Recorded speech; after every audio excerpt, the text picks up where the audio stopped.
Assalamualaikum, salam sejahtera. Berjumpa kita sekali lagi dalam kelas Ahli Bentuk Komunikasi Pengajian Am.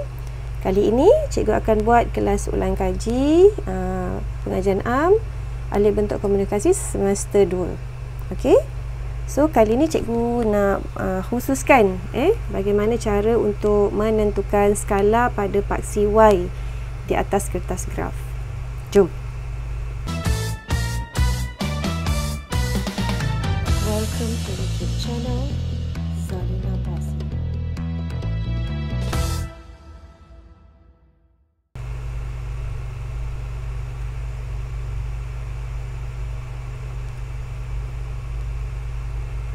Okey, ini ialah soalan yang cikgu pilih.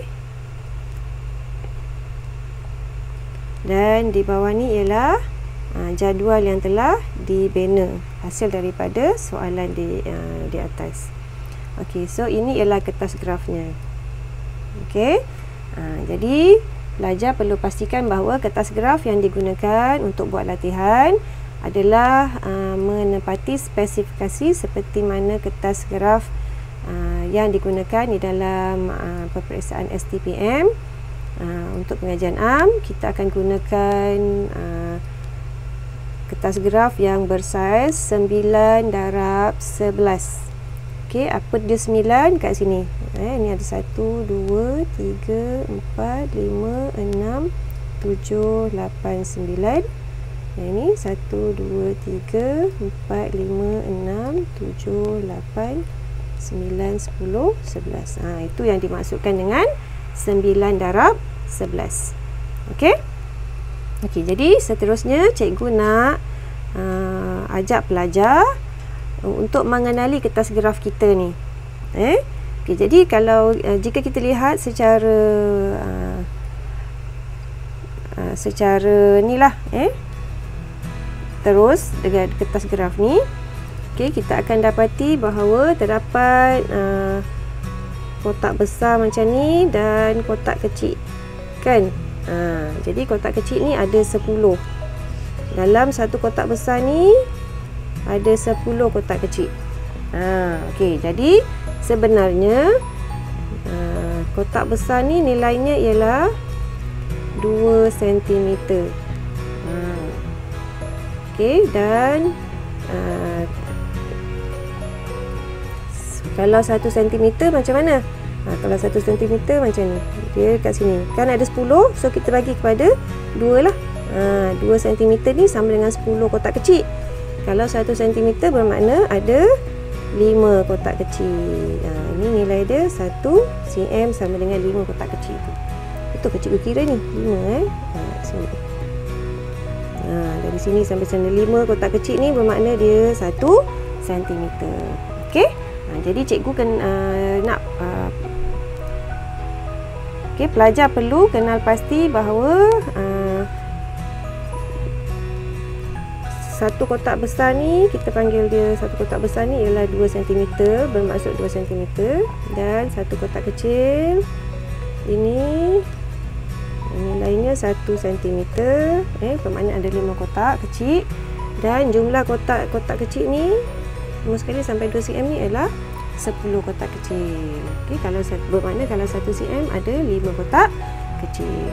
Okey, kenapa cikgu nak pelajar tahu berapa jumlah kotak ni, supaya nanti dalam tajuk seterusnya kita senang untuk kita tentukan skala dan nak plotkan graf. Okey, diharap pelajar ingat dengan fungsilah kotak-kotak kecil ni nanti. Okey, seterusnya setelah kita mengenali saiz kertas graf kita dan juga saiz kotak ni 2 cm, 1 cm dan kotak-kotak kecil yang ada di dalamnya. Okey, seterusnya kita akan tentukan kertas graf ni. Ke atas kertas graf ni nanti macam mana kita nak tulis tajuk, petunjuk, sumber dan graf kita. Okey, kat mana kedudukan yang kita nak lukiskan nanti. Okey, jadi biasanya kalau dengan pelajar cikgu, untuk pelajar cikgu di dalam kelas, Cikgu akan minta langkah pertama mereka tentukan dulu okey, 2 kotak di atas ni, maksudnya 1 kotak besar di atas, 1 kotak 1 cm di bawah, bermaksud 5 kotak kecil dan 2. okey, ni baki ni untuk apa? Okey, yang atas ni kita reservekan untuk tajuk. Okey, seterusnya dekat bawah ni kita reservekan untuk petunjuk. Dan yang akhir ni sumber. Okey, kenapa kena buat macam ni? Supaya nanti graf kita bina cukup aja. Tak besar, tak kecil, cukup-cukup dia dekat atas kertas graf. Okey, seterusnya barulah kita akan tentukan di sini paksi X dan paksi Y kita. Okey, nak tentukan skala, kita akan kita kena bina dulu paksi X dan paksi Y. Barulah kita boleh tentukan skala kita. Okey, sekarang kita nak bina paksi X dan paksi Y.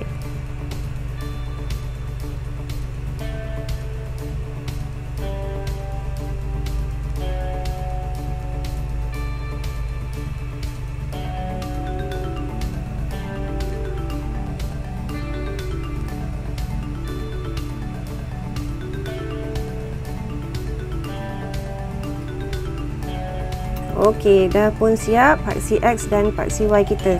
Okey, yang mana paksi X dan yang mana paksi Y? Okey, yang menegak ialah paksi Y. Okey, ini ialah paksi Y.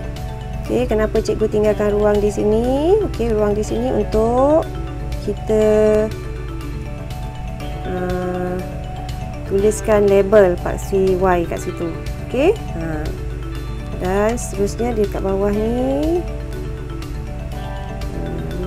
kita tinggalkan sedikit ruang untuk kita label paksi X. Okay, biasakan selepas bina paksi X dan paksi Y, terus tulis nilai titik origin di sini kosong. Okey, sekarang kita nak tentukan skala kita. Sebelum tu kita kena kira dulu ada berapa kotak besar di sini.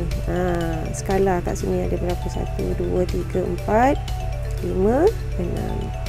Okey, boleh tak kalau tak nak buat 2 cm kotak besar ni, nak buat yang kecil-kecil, 1 cm. Okey, ni 1 cm Okey, 1 cm bermakna 5 kotak kecil tau. Okey, 1, 2, 3, 4, 5, 6, 7, 8, 9, 10, 11, 12.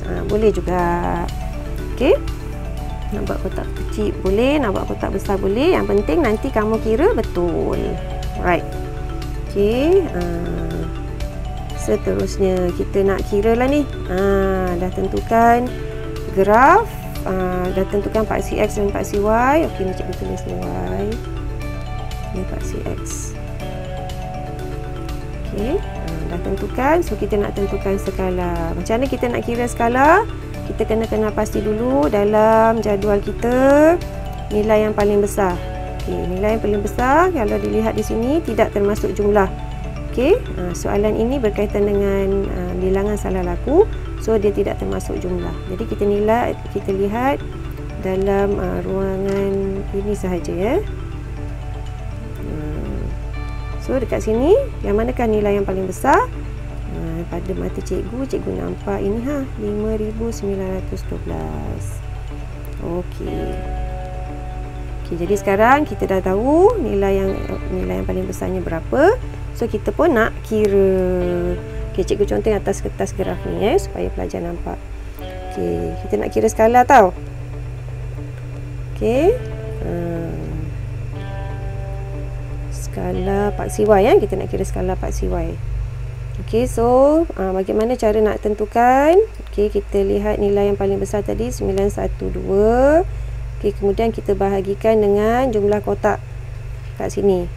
Nak bagi kepada 12 boleh, ataupun nak bagi kepada 6 boleh. Cikgu nak bagi kepada 6. Okey, so berapa? 5912 bahagi 6. Maksudnya skala tu berapa nanti? Cuba tolong kirakan. 5912 bahagi 6. 985. Okey, bermakna nilainya ialah 985. Okey, tapi nilai ni susah kan kita nak tentukan nanti dalam untuk nilai yang seterusnya. So kita bundarkan dia kepada nombor bulat yang mudah untuk kita kira. So kita jadikan dia 1000. Jadi ini nilai untuk 2 cm tau, 10 kotak kecil. So bolehlah tulis kat sini 1000, 2000, 3000, 4000, 5000, 6000. Macam itulah cara nak tentukan skala. Okey, ini ialah nilai untuk skala. Okey, sekarang cikgu nak tambah satu lagi tips nak tentukan nilai kotak-kotak kecil ni. Ada 10 kotak kecil kan? Tadi kita dah tahu bahawa dalam dalam 2 cm tu ada kotak-kotak kecil ada 10. So daripada 1000 ni, okey, cikgu tulis kat sini. Nilai kotak kecil. Okey, daripada nilai 1000 kita bahagikan kepada 10 kotak kecil, kita akan dapat satu kotak tu nilainya 100. Jadi bila dah tahu nanti nilainya 100, senanglah kamu nak plot. Itulah dia punya tipsnya. Satu kotak kecil tu nilainya 100. Okey, dah siap cara nak tentukan skala. Jumpa lagi. Thanks for watching.